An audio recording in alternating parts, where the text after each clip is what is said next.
Armando Maggi suggests that we consider a re-mythologization of reality as a way in which to prolong and revitalize the impact of fairy tales. But that seems rather regressive and irrational. What are the benefits and problems from taking on such a stance? Well, one problem is to address is how the fairy tale has been transformed into a commodity. Understanding how desire plays a role in the demand for commodities is an area of marketing that often sells us a concept or an idea that the product is something more than it is by connecting it to images, ideas, and using language to manipulate our perspective of it. The object transcends itself, and by offering it for sale, it offers to provide such transcendence to us. What has been linked to it by our mind, our concept of it. So fairy tale imagery is often used to evoke the happily ever after trope, the trope of true love, or the magical feeling trope, which is really is a regressive type of rationality to excite us into desiring a product. If you look at Zizek, he uses advertising of Coca-Cola to do this, to argue for it. Not only are we supposed to desire the product, but the advertising and then society's expectation in general oblige us to enjoy ourselves. So we must make the most of our time, which then feeds into the question and instability of wondering if one is living one's best life, or if one should explore all alternatives before choosing, with some commercials stressing that one needs to be free and enjoy it all. Look at this commercial. Well, there are some commercials that are very interesting. For example, some that associate Coke with the occasion of joy, happiness, sunset, as if life could be empty without that caffeine, sugar caffeine. By creating an emotional connection with the product, happiness becomes based on and associated with consumption and transaction, things that can easily become saturated and lead to the exact opposite of desire or joy if one has too much of a good thing, so that it actually becomes in a way repulsive, like if you drank too much warm Coca-Cola.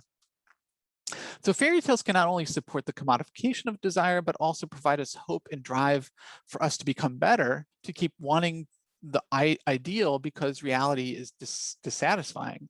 And this does not have to be a negative thing, as Zizek proposes, if we understand the nature of hope by looking at an experiment with the release of dopamine and task completion. In this experiment run by Robert Sapolsky with baboons, we could see how people might act similarly in different situations. When something is too easy, a task, it's just too simple, we become less inclined to do it. We get less of a dopamine release that motivates us to complete it. But if a task is seen to be too difficult, we also remain unmotivated. But if a task is just right, even if it's rather difficult, and we believe that we can conquer it, that we can complete it, that we can be successful, then we get a massive dopamine release. It's sort of our body's giving us the energy to pursue it and, chase that. If we look at how relationships work, the more difficult yet unattainable a relationship is, the harder one will work to get it. Fairy tales provide us that narrative of belief that we can attain the impossible, or what is maybe even possible if we believe it. That is the feasible. And through this provide us an immense resource of motivation and then dopamine surge to work towards these high expectations. And I think that's a good thing. We should aim high, but then perhaps also be cognizant of that and not be disappointed if it doesn't get reached, but dig in again with a renewed sort of fervor. So to balance this, it may be beneficial to consider and separate those narratives that we use to build community with each other, where we engage in common beliefs with others, and those that are best for individual growth, that allow us to strive and reach, and then not be disappointed if possible, and then extend that also in a separate realm to those beliefs that could help us become better as a community as well. So if we take a look at this sort of postmodern conception of that Zizek lays out in The Difference in the Dose by Marina Warner, really we see an update to the tale of Rapunzel. And Rapunzel can also substitute for sort of this commodity. So the form is that the modern day novella. This is the format that we have. So we have a switch from fairy tale format to that. And it's not really a once upon a time, but real time, or at least this assumption of real time. It's still fiction, but there's no movement into a psychological fantasy with magical moments and fairies, but rather a psychological reality where we see deception, desire, and very predatory sort of protective figures in there. The story offers depth, complexity, and point of view that limits the scope, repositioning it from a dominant third-person omniscient narration of fairy tale that refuses the notion that someone can know everything, guiding history with a fateful hand. So it's a different perspective already from the get-go. And the figures are rather disfigured and they're hurt. They're not archetypal, but individuals yearning to know their own past. They operate in part rationally, in part from their unfulfilled desires, their emotion, and that reaction, their reactions really make sense, and that's in that way. So the tale is an example of how an author removes the story from the fairy tale world in order to reflect on precisely the cycle of idealization and disillusionment as a condition of our postmodern world that permits expectations of excess and dismisses the enjoyment of that success, because we're always constantly chasing the next new novel ideal. And part of this condition is the dismissal of narratives in which a simple, easily recognizable figure, an archetype, is used as a template for the reader to quickly identify the figure. Instead, the narrative adopts complex figures who harbor divergent and complicated psychological conditions. So the dose removes us from the child as protagonist to the adult world of complex, emotionally laden decisions and asks readers to impart some sympathy to our aged and the wisdom really gained through the suffering that one has throughout many years of living, that only those who have lived long enough and developed a sense of empathy can really obtain, like the pain of losing a child.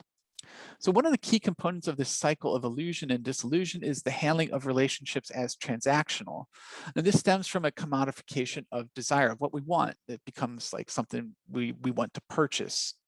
The view that everything can be boiled down to social hierarchy and commodities to uphold the image of status. It's really superficial. It's a skewed way of looking at the social world.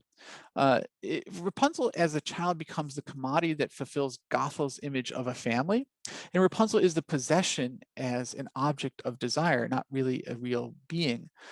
Or considered in her perspective as that. So this transactional nature of the relationship becomes most transparent in La Volia, in that concept of the want, the desire for the object, rather than thinking of the responsibility one has for the care of that child.